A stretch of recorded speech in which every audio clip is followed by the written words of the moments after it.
ঝালকাঠির রাজাপুর উপজেলা স্বাস্থ্য কমপ্লেক্সে গত এক সপ্তাহ পুরোপুরি বন্ধ রয়েছে পানি সরবরাহ।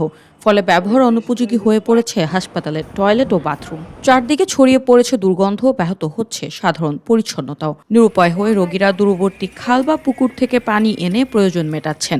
এতে চরম স্বাস্থ্য ঝুঁকিতে পড়েছেন রোগীরা। আজকে 4 দিন থেকেই পানি নেই, ভর্তি ছিলাম।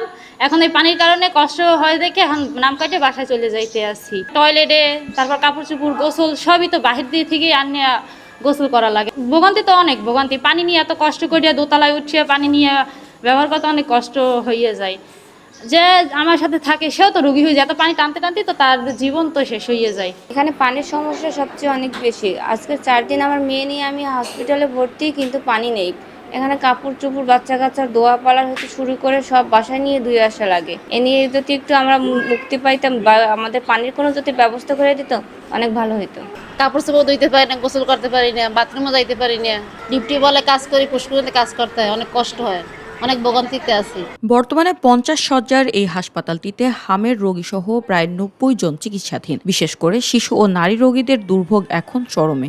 নোংরা পরিবেশের কারণে বাড়ছে নতুন করে সংক্রমণের আশঙ্কা। বাচ্চা লয়ে হামে আক্রান্ত, আজকে 4 দিনেই তো আইসি। বলে 4 দিনে তো কোনো পানি নাই, বাড়ি যাইয়ে ধোয়া লাগে। বাড়ি যাইতে আমাকে 100 টাকা যাতায়াত লাগে, প্রত্যেক দিন রোজ যাইয়ে এই বাড়ি থেকে ধুইয়া আনা লাগে। তারপর হ্যাঁ যদি জিগাই না যে পানি কবে দেবে, হ্যাঁ কয়ে যে মেয়েদের পারেন হ্যাঁ মেয়েদের পানি আনেন, আন্না খরচ করেন। ঠিক আছে, তো এরকম কি বাচ্চা কাচ্চা মহিলা মানুষ এরকম কি কষ্ট করে চলা যায়? বাথরুমের দ্বারে যাওয়া যায় না গন্ধের লেগিয়া। বাচ্চার জামা কাপড়, বাচ্চার আগামুতার কাপড় সব বাহিরের পানিতে করা লাগে। অনেক কষ্ট করতেছি পানির লেগিয়া। আমার বাবু খুব অসুস্থ, নিউমোনিয়া নিয়ে আসছি আমি। তা আমাদের এখানে কোনো পানি নেই, খুবই কষ্ট হইতেছে আমাদের। নিচে যাই, গোসল করার পানি, ওয়াশরুমের পানি, থালা বাসন ধোয়া সব কিছু পানির জন্য টিউবওয়েলের পানি চাইপে পানি আনতে হয় আমাকে। হাসপাতাল আমরা 4 দিন আমার থাকি এই রুগী লইয়া, এই কোনো পানি এই হাসপাতাল নাই, নিচে নেই আমাকে দোয়া লাগে। খুব আমরা অসহায় আছি। হাসপাতালের মধ্যে যদি পানি থাকতে তা আমাকেও এত কষ্ট হইতে না। 3 জন রোগী আমার, এই নাতি একটু মাইয়ে দুঃখ, খুব অসহায় আছি এই কষ্টে। 4-5 দিন তোমার এই হাসপাতাল পানি নেই। 3 জনারই আমার এই বুড়ো মানুষ তালাবি হরা লাগে। আজ 4 দিন তো আমার মেডিকেলে আইসি, হামের রুগী লই আমার নাতি, এর মধ্যে পানি পেই নে। নিচে আইয়ে পানি নেওয়া লাগে, জামা কাপড় ধুয়ে নেওয়া লাগে, গোসল করার লাগে। এই নিচে আইয়ে এই কি পারা যায় কও? একটু উজু করবো, গোসল করবো, এই বাথরুমে যাবো, এর একটু পানি নেই। হাসপাতালে পানিতে খুব দুর্ভোগ, খুব কষ্ট।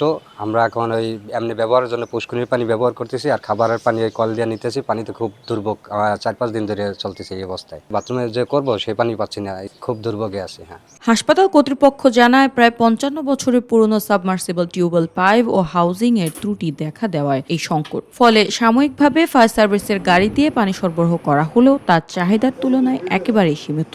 একই সংকটে পড়েছেন হাসপাতাল কোয়ার্টারের চিকিৎসক ও নার্সদের 9টি পরিবারও। আমাদের উপজেলা স্বাস্থ্য কমপ্লেক্সের সাবমার্সিবল পাম্পের যে টিউবওয়েলটি, এটি অনেক দিনের পুরানো, প্রায় 55 বছরের। তো এখান থেকে পানি সরবরাহ পেতে বিভিন্ন অসুবিধা হয়। নতুন বিকল্প মোটর বসানোর পরেও আসলে পাম্পটিতে অসুবিধা হয়েছে।